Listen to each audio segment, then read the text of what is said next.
So when Allah subhanahu wa ta'ala, He states, He says, those who do not rule by the book of Allah subhanahu wa ta'ala, فَأُولَٰئِكَ هُمُ الْكَافِرُونَ. Yes, it could be someone who absolutely does not believe in Allah subhanahu wa ta'ala. You have the Pharaoh, you had others who completely rejected Allah subhanahu wa ta'ala. And so the Quran was not their criterion of rule. You have those who profess belief, La ilaha illallah Muhammad Rasulullah, and the Quran was not their criterion. So inasmuch as the Quran was not their guide for ruling and leadership, then there's kufr fil a'mal, in their actions, though they may have professed belief. Likewise, Allah subhanahu wa ta'ala says in verse 45 of Surah Ma'idah, He says that those who do not judge and rule by the Quran, by the book, by that which Allah subhanahu wa ta'ala has revealed, أُولَٰئِكَ هُمُ الظَّالِمُونَ, that they are oppressive. Because what law is more just than the law of Allah subhanahu wa ta'ala? So if they are bringing something that will, instead of the law of Allah subhanahu wa ta'ala, instead of the command of Allah subhanahu wa ta'ala, then yes, in comparison, it is injustice. It would not be as just as the laws of Allah subhanahu wa ta'ala. Those who do not rule, in verse 47 of Ma'idah, He says, who do not rule by that which Allah subhanahu wa ta'ala has revealed, أُولَٰئِكَ هُمُ الْفَاسِقُونَ, that they are corrupt. They are corrupting themselves. They are corrupting others by, again, not establishing justice. So when Imam Hussein alayhi salatu wasalam, that when he's speaking, and again, every thing that Imam Hussein, he spoke from the time he left from Medina to Mecca to Karbala, again, as I said, this shows his certainty in his duty, his responsibility, his certainty of the communication of Allah subhanahu wa ta'ala. So the Imam is one who rules by the book, قَائِمٌ بِالْقِسْطِ. He is one who establishes justice. As Allah subhanahu wa ta'ala, He says in the Quran, يَا أَيُّهَا الَّذِينَ آمَنُوا كُونُوا قَوَّامِينَ بِالْقِسْطِ شُهَدَاءَ لِلَّهِ. O you who believe, criterion of Iman, of faith, be those who establish justice and those who bear witness for the sake of Allah subhanahu wa ta'ala. Or as He says in another verse, يَا أَيُّهَا الَّذِينَ آمَنُوا كُونُوا قَوَّامِينَ لِلَّهِ شُهَدَاءَ بِالْقِسْطِ. Be those who rise for the sake of Allah subhanahu wa ta'ala, giving testimony and witness to what is right and just. So we see the precision of Imam Hussein's statements. The Imam is one who rules by the book. The Imam is one who establishes justice. The Imam is one who da'inu bideen al-haq. He's one who lives his life by the true religion, by true faith. وَأَرْسَلَهُ بِالْهُدَى وَدِينِ الْحَقِّ لِيُظْهِرُهُ عَلَى الدِّينِ كُلِّهِ.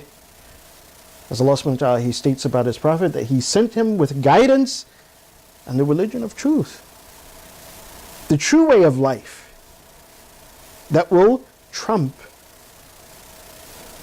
every other way of life. So here the Imam, he's giving the criterion that what is an Imam? What is a leader? He must rule by the book. He must establish justice. He must live by the true way of life, by Islam. وَلَحَابِسُ نَفْسَهُ عَلَى ذَاتِ اللَّهِ. Again, and one of the most important criterions, he says, and that Imam is one who is habisun nafsa. Habis means to hold back, to control, to contain. So the Imam is one who controls, who contains his nafs. His nafs does not get the better of him. But he is someone who has purified himself. وَنَفْسٍ وَمَا سَوَّاهَا فألهمها فجورها وتقواها قد أفلح من زكاها. As Allah subhanahu wa ta'ala says, that individual who purifies his nafs, his soul, who has control over his self, then that person is surely successful. So again, the words of Imam Hussein alayhi wasalam reflect the Quran. And if we take each and everything that the Imam said throughout his journey to Karbala, again, we can apply this. We can see where his statements are reflecting the Quran. That his mission was a mission of the Quran. His mission, again, as we mentioned last night, that Allah subhanahu wa ta'ala, He sent forth His prophets, He sent forth those individuals, and giving delegation to those individuals who walk in the footsteps of the Prophet to explain لِتُبَيِّنَ مَا نُزِّلَ إِلَيْهِمْ, to explain the Quran, that which was revealed to mankind, so that they may live, again, as they should. And while, as we said before, the political authority may not be one of the crucial criteria for imamate or for the leader, that though he does not have the political authority, but nonetheless, that imam, he establishes and he judges and he rules and he maintains and protects the law of Allah subhanahu wa ta'ala. He maintains and he protects the command of Allah subhanahu wa ta'ala, to ensure that it is not completely erased. And this is why Imam Hussein, he stood up. If in fact that the Imam, he obtains the position of authority, political authority, as Amir al-Mu'mineen he did, alayhi wasalam, as Imam Hassan after Imam Ali for a short period of time, which is ideal and is something that will happen, because Allah subhanahu wa ta'ala, as you know, He says that those who are the mustad'afeen, particularly speaking about the Ahlul Bayt, the Imam al-Zaman, that Allah subhanahu wa ta'ala will cause them to inherit the earth. That when Imam al-Zaman, Ajjala Farajul Sharif, when he reappears, that he will establish justice upon this earth. And in those circumstances, that the Imam actually rules the political authority, again, by the permission of Allah subhanahu wa ta'ala. وَمَا كَانَ لَنَا أَن نَأْتِيَكُمْ بِسُلْطَانٍ إِلَّا بِإِذْنِ اللَّهِ, as Allah subhanahu wa ta'ala, He states, as a response of the messengers, the response of those who walk in the footsteps of the messengers, the Imam, he says that we do not bring that authority except by the permission of Allah subhanahu wa ta'ala. But when that authority is established, then that is the perfection of the ummah. That is the climax of the ummah. And this is why we see that the verse was revealed in the last Hajj of Rasulullah sallallahu alaihi wasallam.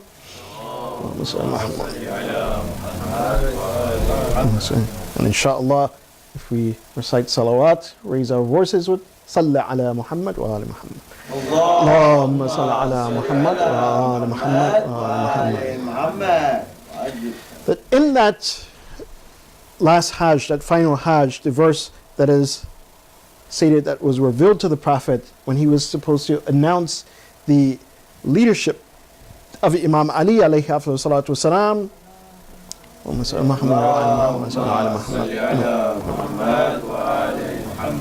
And this is only one of many instances in which the Prophet, he had announced the leadership of Imam Ali, but this is one that was so evident that many people have narrated this instance. The verse that was revealed in that moment, Allah subhanahu wa ta'ala, He told His Prophet, He says, Al-Yawm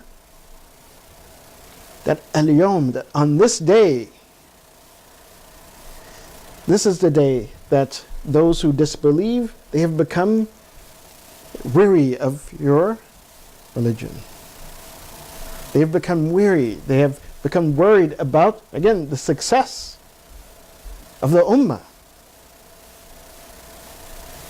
So the Prophet had to announce the authority of Imam Ali.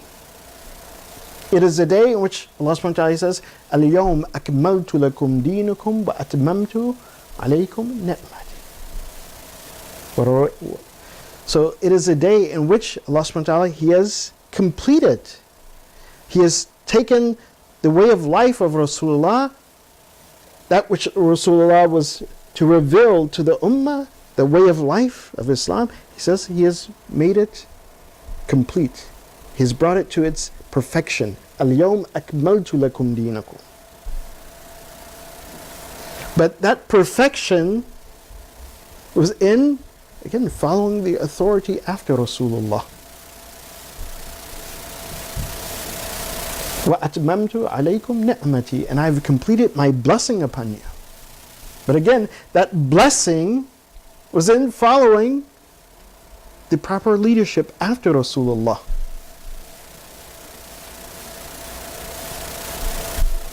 And anything beneath that or other than that, then we see that the ummah is not in its climax. It is not in its state of perfection, nor is the complete blessing of Allah subhanahu wa ta'ala upon the ummah. And this is why we see, unfortunately, the state that the ummah is in. The differences that the ummah has. Because the perfection was in the leadership after Rasulullah. The perfection was in those who, again, had certainty and have certainty about the communication of Allah subhanahu wa ta'ala. And how that communication, how the command of Allah subhanahu wa ta'ala is to be applied within society into the various circumstances and situations of our lives. But unfortunately now we find some who make conjecture and they say, oh, this is my opinion, or this is the way it should be. And it creates differences. Why? Because the perfection and the kamal is in Ahlul Bayt. And by not following that, it led to the state that the ummah is in today. This is what Imam Hussein was fighting for. This is what the companions of Imam Hussein were fighting for. The Ahlul Bayt of the Prophet, they were fighting to maintain, or at least bring about the consciousness of this perfection. That the perfection of the ummah is in that, in following proper leadership. The blessing of Allah subhanahu wa ta'ala upon the ummah is in following the proper leadership.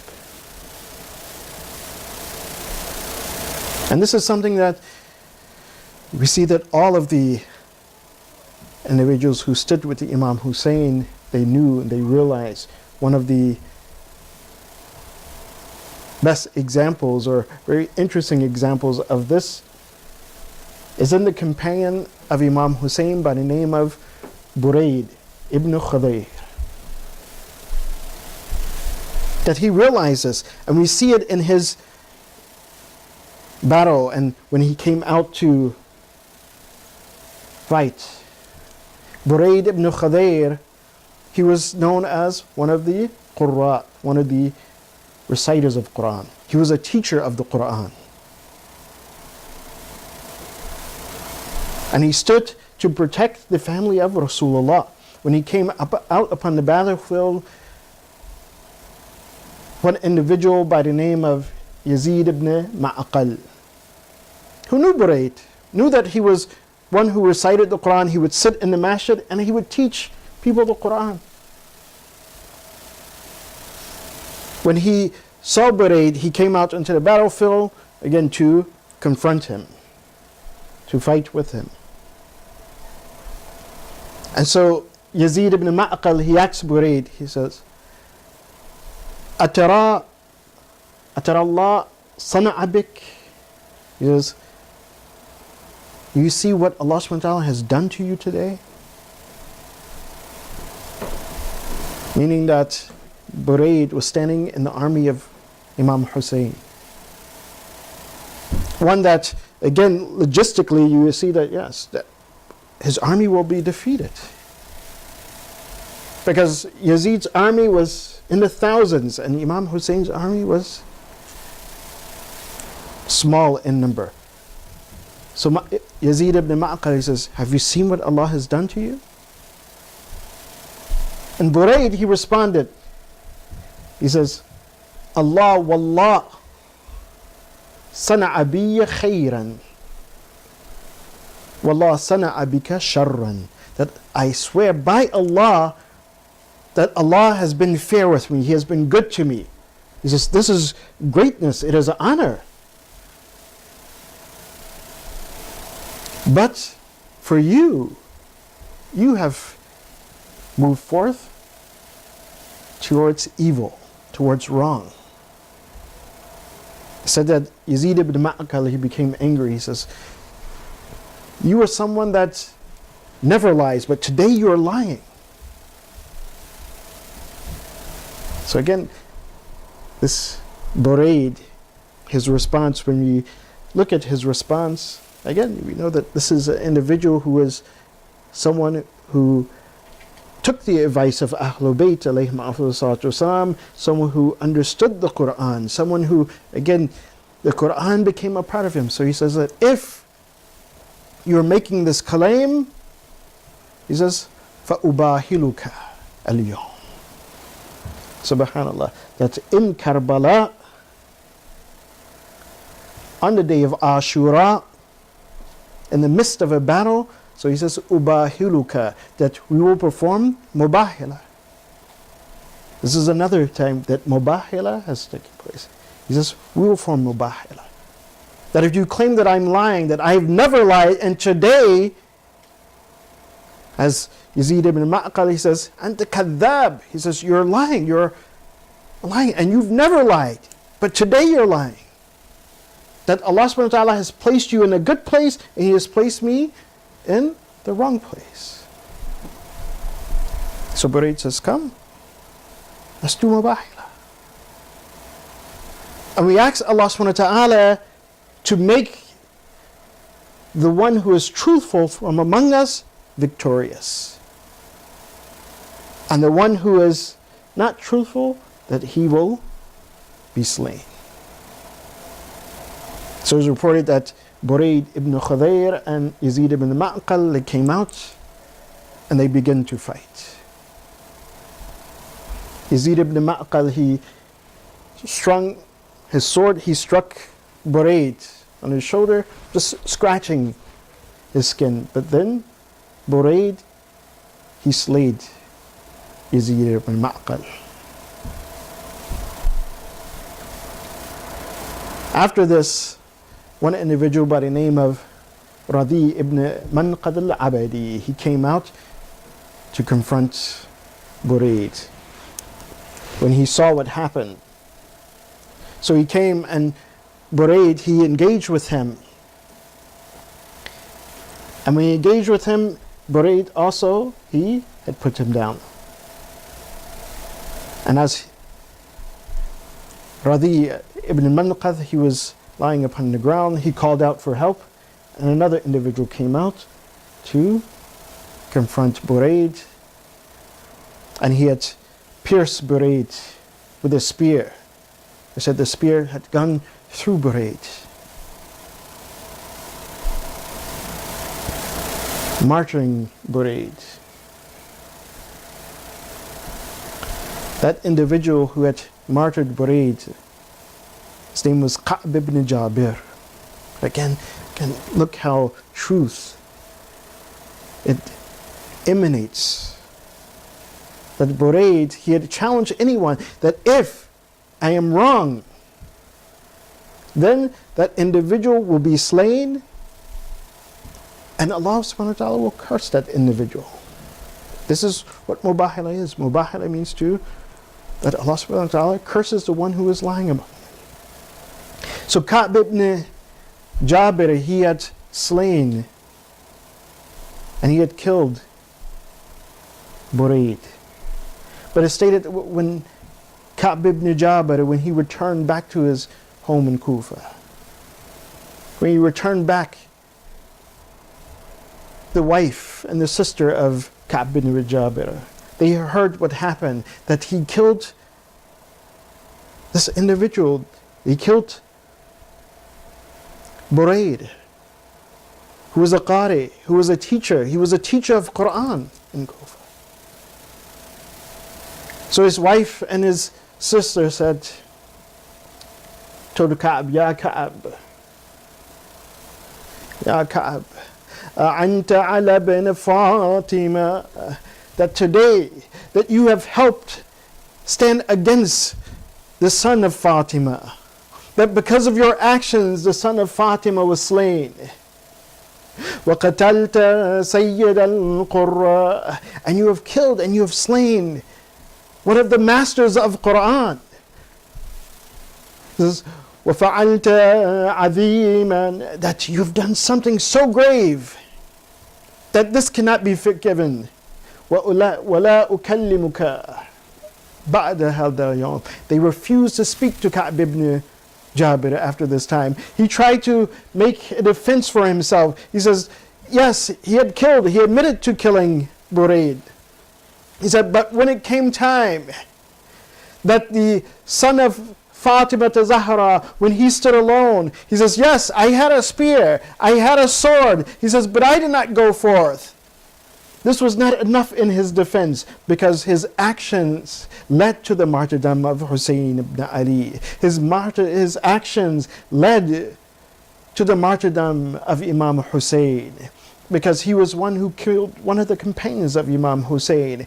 Because if he had not killed the companion of Imam Hussein, perhaps, although we know that it was prophesied that Imam Hussein, he would be martyred in Karbala. But every companion that was slain, every companion that was killed, it led to the martyrdom of Imam Hussein, to the point that Imam Hussein, he was left on the plains of Karbala,